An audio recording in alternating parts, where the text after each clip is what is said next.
भाग्य, कितना सुंदर शब्द है ये भाग्य। किंतु जितना सुंदर है उतना ही रहस्यमय भी है।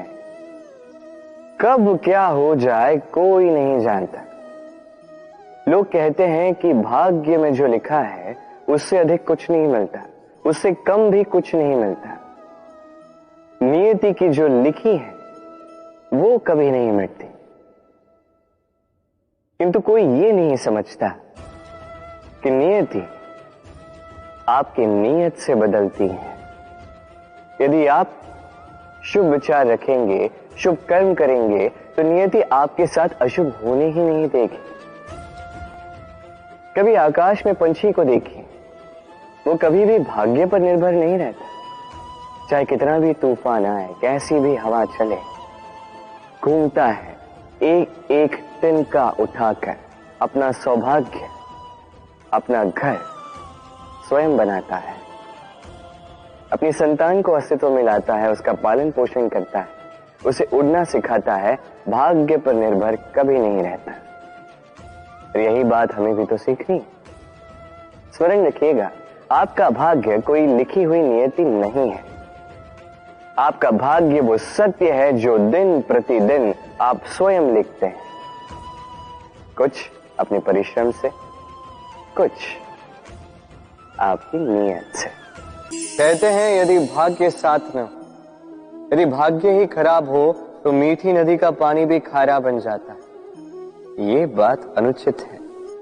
हर बात के लिए, हर समस्या के लिए भाग्य को दोष देना अनुचित है। हर अनहोनी का कारण जीवन में भाग्य नहीं हो सकता। कई बार वो हमारी असावधानी भी होती है।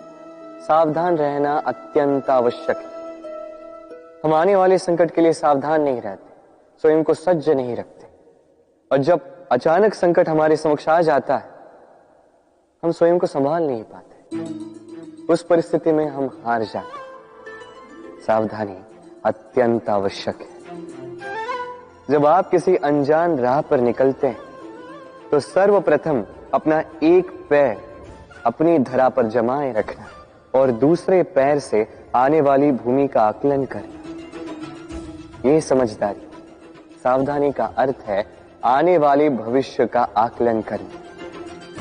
क्योंकि चाहे कुछ भी कर लो, आप भविष्य को तो देख नहीं सकते। किंतु यदि आपके भविष्य में संकट ही लिखा तो आने दीजिए। उस संकट का सामना करने के लिए आप सावधानी की ढाल का तो उपयोग कर सकते हैं। भाग्य और कर्म, दो ऐसे शब्द जिनसे संसार घिरा है। कोई कहता है मेरे भाग्य में ये नहीं था कि मेरा जीवन ऐसे हो जाता, जो मुझे ये मिल जाता। कोई कहता है कि मेरे पिछले जन्म के कर्म कुछ ऐसे रहे होंगे जिसके कारण इस जन्म में ऐसा भाग्य मिला। सब छोड़ दीजिए और एक बार शांत मन से सोचिए। आप जानेंगे कि भाग्य और कर्म दोनों इसी जन्म के हैं। अंतर बस इतना है। बात की जाए भाग्य की, तो इस भाग्य से आप जितनी आशा करोगे उतनी ही निराशा पाओगे, क्योंकि ये आशा आपको कर्म करने से रोकती है। यदि बात की जाए कर्मों की, तो अपने कर्मों पर जितना विश्वास रखोगे उतना ही सफलता को अपने पास पाओगे। एक बात स्मरण रखिएगा, भाग्य आपके कर्म निश्चित नहीं करता, किंतु आपके कर्म ये आपका भाग्य अवश्य निश्चित करते हैं। कभी कभी अंधकार से लड़ने के लिए हम दीपक प्रज्वलित करते हैं। इसमें पहले बाती रखते हैं, फिर तेल डालते हैं, फिर लौ से इसे प्रज्वलित करते हैं। फिर एक समय आता है जब ये दीपक बुझ जाता है। कारण क्या? कि इस दीपक की प्रकाश देने की क्षमता अब समाप्त हो चुकी है? नहीं। ये अग्नि जो हम देख रहे हैं, इस अग्नि के लिए जो ऊर्जा की आवश्यकता होती है वो तेल से मिलती है। ये तेल समाप्त हो जाता है तो प्रकाश वो भी समाप्त हो जाता है। अब हमारे जीवन में ये तेल है हमारे कर्म, और ये अग्नि और इससे बनने वाला प्रकाश है हमारा भाग्य। जैसे जैसे हमारे कर्म क्षीण होते रहेंगे, हमारा भाग्य सौभाग्य भी कहीं ना कहीं लुप्त हो जाएगा। जो उज्जवल भविष्य हम चाहते हैं वो कभी बन ही नहीं पाएगा यदि कर्म नहीं होंगे। अब जैसे बिना तेल के अग्नि नहीं, बिना कर्म के भाग्य नहीं। अब जैसे कर्म वैसा भाग्य। इसलिए सदैव कर्म करते रहिए, कर्म करना कभी मत रोकिए। जीवन में सदैव वो नहीं होता जो हम चाहते हैं, वैसा नहीं होता जैसा हम चाहते हैं। अब हम दुखी हो जाते हैं, निराश हो जाते हैं, भाग्य को दोष देते हैं, या तो किसी और को या स्वयं को। किंतु सत्य क्या है ये हमें समझना होगा। ये संसार बना है चट्टानों से और पत्थरों से, तो हर स्थान पर छोटे छोटे छोटे छोटे कंकड़ तो हमें मिलेंगे, इससे तो कोई छुटकारा नहीं। अब ये बात हम सभी जानते हैं।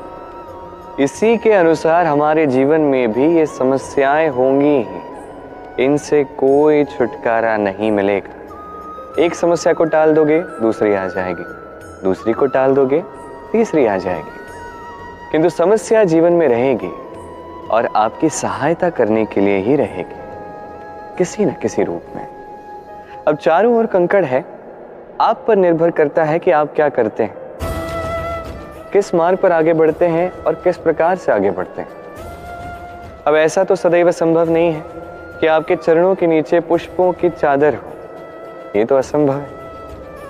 इसलिए उचित यही है कि आप पादुकाएं पहनकर जीवन में आगे बढ़ें। इसका सार ये है कि जब भी जीवन में समस्या आए उसका डट के सामना कीजिए और समझने का प्रयास कीजिए कि ये समस्या जीवन में आई क्यों और क्या सिखा कर गई।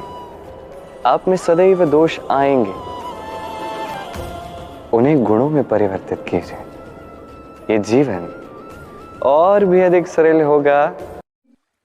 हम अपने संबंधों के साथ जीते हैं, उत्सव मनाते हैं, खेलते हैं, खाते हैं, आनंद मनाते हैं, किंतु जब कोई प्रिय हमसे दूर चला जाता है, इस संसार से चला जाता है, तब हम दुर्बल हो जाते हैं, सदा दुखी रहते हैं। क्या ये होना चाहिए? इस प्रकृति को देखिए, वृक्ष पत्तों के झड़ने से शोक नहीं मनाता, वो नए पत्तों के आने का स्वागत करता है। कल आप भी किसी के स्थान पे आए थे और कल आपके स्थान पे भी कोई और अवश्य आए, क्योंकि ये परिवर्तन है, ये इस प्रकृति का नियम है। इसमें शोक कैसे? जो छूटा उसका शोक मनाने के स्थान पर जो मिलेगा या जो आपके पास है उसका आनंद उठाइए। गिरने में कोई आपत्ति नहीं है, बस गिरो तो उस बूंद की भांति जो इस संसार को नया जीवन देती, और उस उठने में भी कोई अच्छाई नहीं जिसमें किसी और के कांधों पर पाव रखकर उठा जाए। अपने अस्तित्व को खोने में कोई बुराई नहीं, और उस बीज की भांति जो एक नए वृक्ष को अस्तित्व में लाता है, परंतु उस अस्तित्व को बनाने का भी क्या लाभ जो किसी और के स्वप्न को बिखेर कर बने। क्रोध में कोई बुराई नहीं, यदि वो किसी दुष्ट को मार्ग पे ले आए, परंतु उस मौन, उस दया का क्या लाभ जो आपको दुर्बल बना। अर्थात अच्छा या बुरा कर्म नहीं होता, बस वो कब, किस स्थान पर और कैसे किया जाए, वो निर्णय अच्छा या बुरा होता। यदि सही समय पर करो तो वो गुण है, अन्यथा वो घुन जो भीतर तक आपको खाता जाए। ठहरती केवल यादें, केवल यादें। ये समय ये कभी नहीं ठहरता। अभी यादें मीठी होंगी या कड़वी, ये किस पर निर्भर करता है? आपके कर्मफल के चयन पर। यदि आप इस जीवन को समझना चाहते हैं, अपनी हुई भूलों से कुछ सीखना चाहते हैं, तो पीछे देखिए आपके बीते हुए कल से बड़ा शिक्षक आपको इस संसार में और कोई नहीं मिलेगा। यदि आप जीवन जीना चाहते हैं तो आगे देखिए, सारी संभावनाएं, सारे अवसर वही हैं। यदि आप स्वयं को सुधारना चाहते हैं, स्वयं की भूलों को सुधारना चाहते हैं, कुछ महान करना चाहते हैं, तो आने वाले समय से अधिक श्रेष्ठ क्षेत्र और कोई नहीं है। स्मरण रखिए, आप चाहे जितने भी प्रयास कर ले कि आपसे कोई भूल ना हो, आपसे कोई ना कोई भूल अवश्य होगी। ऐसे में उन भूलों से पछताइए अवश्य, उनसे सीखिए भी, किंतु उन भूलों को सुधारना कभी ना भूल। आपकी कल की ये भूल भविष्य का एक सुनहरा फूल बन सकती है। राधे राधे।